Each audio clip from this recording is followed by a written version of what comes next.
لنا كل السيناريوهات في حوار الافريقي والنجم الساحلي. دفاع عالي من النجم الساحلي على كل الملاعبيه نتاع النادي الافريقي.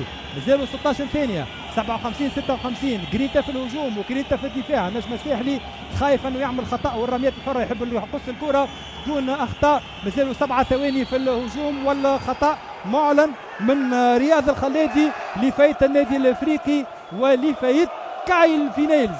ما هذه المباراة نهائي هكا ل6 ثواني أخيرة ونقطة فارق. كرة لكايل فينيلز يخرج عليه مكرم بن رمضان وفما خطأ من مكرم بن رمضان على كايل فينيلز قبل 4 ثواني وجزء بالمية من نهاية المباراة.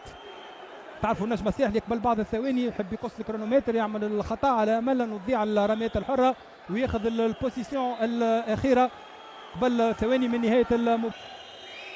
الرمية الحرة الأولى ناجحة للأمريكي، أمريكي النادي الأفريقي يعطي بلوس 2 نقطتين لفريقه في قاعة سوسة الأولمبية. سجل 13 نقطة كايل فينيلز إلى حد الآن أقل من مستواه في المباراتين الأولانيين.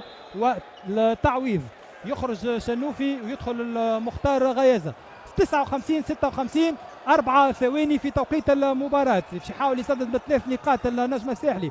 حمدي براعي يسدد، تضرب على السلة وما تتسجلش وتنتهي المباراة بفوز النادي الافريقي على النجم الساحلي 59 56. وهكا يتوج النادي الافريقي بالبطوله التونسيه. مبروك للنادي الافريقي، وكيف كيف شكر للفريقين، للنجم الساحلي اللي موجود على كل الواجهات بطوله وكأسا في هذه الادوار النهائيه في البطوله التونسيه لكره السله. النادي الافريقي في الجيم 3 يحسم الامور في الثواني الاخيره.